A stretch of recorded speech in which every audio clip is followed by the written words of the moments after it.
অঙ্গনওয়াড়ি কর্মীদের 8 দফা দাবিতে আগরতলায় বিশাল গণ অবস্থান কর্মসূচি। গ্র্যাচুইটি ও পেনশন সহ 8 দফা জরুরি দাবিতে রবিবার আগরতলার প্যারাডাইস শ্রমহনী এলাকায় এক বিশাল গণ অবস্থান কর্মসূচি পালন করল Tripura anganwadi workers and helpers union. রাজ্যের বিভিন্ন প্রান্ত থেকে আসা কয়েকশো অঙ্গনওয়াড়ি কর্মী ও সহায়িকা এই কর্মসূচিতে অংশ নিয়ে তাদের দীর্ঘদিনের বঞ্চনার বিরুদ্ধে সরব হন। গণ অবস্থান থেকে আন্দোলনকারীরা একগুচ্ছ সুনির্দিষ্ট দাবি রাজ্য সরকারের সামনে তুলে ধরেন। তাদের প্রধান দাবিগুলির মধ্যে রয়েছে সমস্ত অঙ্গনওয়াড়ি কর্মী ও সহায়িকাদের অবিলম্বে নিয়মিতকরণ করা, কর্মীদের জন্য ন্যূনতম মাসিক বেতন 41,000 টাকা এবং সহায়িকাদের জন্য 35,000 টাকা নির্ধারিত করা হয়। এছাড়াও অবসরকালীন সময়ে সামাজিক নিরাপত্তা নিশ্চিত করতে গ্র্যাচুইটি ও পেনশনের ব্যবস্থাও চালুর দাবিও জোরালোভাবে জানানো হয়। আন্দোলনকারীদের অভিযোগ, অতি সামান্য পরিশ্রমিকে তারা দিনরাত শিশুদের পুষ্টি ও স্বাস্থ্যের মতো গুরুত্বপূর্ণ সরকারি দায়িত্ব পালন করলেও সরকার তাদের ন্যায্য অধিকারের বিষয়ে উদাসীন। এদিনের কর্মসূচি থেকে সংগঠন নেতৃত্ববৃন্দ সাফ জানিয়ে দেন, রাজ্যের কোনো অঙ্গনওয়াড়ি কেন্দ্র বন্ধ করা চলবে না এবং শিশুদের স্বাস্থ্য ও শিক্ষা সংক্রান্ত যাবতীয় সরকারি প্রকল্প এই কেন্দ্রগুলির মাধ্যমে পরিচালনা করতে হবে। গণ অবস্থানে উপস্থিত বক্তারা সতর্কবাণী দিয়ে বলেন, সরকার যদি দ্রুত ওই 8 দফা দাবি পূরণে কার্যকর পদক্ষেপ না নেয় তবে আগামী দিনে রাজ্য জুড়ে আরও বৃহত্তর আন্দোলনের পথে যেতে বাধ্য হবেন তারা। এই কর্মসূচিকে কেন্দ্র করে এদিন এলাকায় ব্যাপক চাঞ্চল্য ছড়িয়েছে। ওয়ার্কার হেল্পার ত্রিপুরায় যে 20,000-এর উপর আছে এবং এই রাজ্যে বিজেপি সরকার ক্ষমতা আসার পর তাদেরকে অনেকটা বৃত্তশুভ মনোভাব নিয়ে, এরা তো কর্মচারী, এরা শিশুদের সেবা করে, শিশুদের বিকাশ ঘটায়, শিশুদেরকে উন্নত পর্যায়ে নিয়ে যায়, তাদের খাদ্যের সন্ধান দেয়। এই কাজ তো তাদেরই করতে হয় এবং টিকাকরণ থেকে আরম্ভ করে উপরি যা কাজ আছে সমস্ত কাজ অঙ্গনওয়াড়ি ওয়ার্কার হেল্পারকে দিয়ে করায়। সরকারের কোনো সার্ভে করতে হবে, সরকারের কোনো খবরাখবর সংগ্রহ করতে হবে, বাস একটা রেডিমেড ফোর্স আছে অঙ্গনওয়াড়ি ওয়ার্কার হেল্পার, তাদেরকে নামিয়ে দাও, তাদেরকে দিয়ে কাজ করাতে হবে।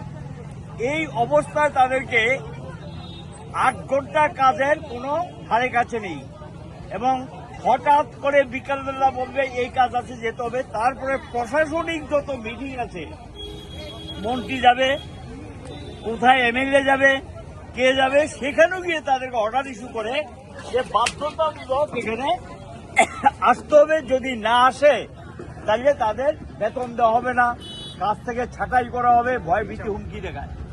অঙ্গনওয়াড়ি সেন্টারগুলিতে যখন যায়, কাজ যখন শুরু করে, এখানে গিয়ে দেখা যায় সেই বিজেপির নেতারা, কেউ মন্ডল, কেউ হোমরা চোমরা, ঠিক আছে, নির্বাচিত যারা, তারা যেতে পারে, কোনো আপত্তি নেই, তারা গিয়ে কাজকর্ম, এটা পরীক্ষা নিরীক্ষা দেখা, এগুলো সহযোগিতা করতে পারে। কিন্তু মনোভাবটা এরকমটা হবে কি রে, ভিত্ত সুভব গিয়ে মন্ডলের নেতারা গিয়ে কোথায় কোথায় শাসায়, এই করতে হবে সেই করতে হবে, গিয়ে ধমকায়। এদের তো অ্যাকচুয়ালি সরকারি স্তরে গিয়ে মন্ডলের নেতা, বিজেপি নেতাদের এটা করার অধিকার নেই, ক্ষমতা নেই। তো তাদের সঙ্গে যে আচরণ ব্যবহার করা হয় এটা অসম্মানজনক। মায়েদের বোনেদের প্রতি যদি কোনো সামান্যতম শ্রদ্ধা থাকতো, এই ধরনের অসম্মানজনক আচরণ তারা করতে পারে না। এখন প্রশ্ন হলো, এইগুলো আমি পরিস্থিতিটা বললাম, এই পরিস্থিতিতে আরেকটা কাণ্ড ঘটায়, যখনই কোনো বিজেপি সভা সমিতি মিছিল বা বিএমএস এর মিছিল মিটিং থাকবে, অর্ডার ইস্যু করে দেয় এটাতে আসতে হবে, তো ভাড়াটা দেবে কে? এমনি পয়সা পায় না, তারপরে গিয়ে সে ভাড়ার টাকা দিয়ে, পকেটের টাকা দিয়ে তারা কয় পয়সা পায় বেতন, এই টাকা দিয়ে শাসক দলের মিছিল মিটিংয়ে আসতে হবে। যদি না আসে তাহলে তাদের কাজ কেড়ে নেওয়া হবে।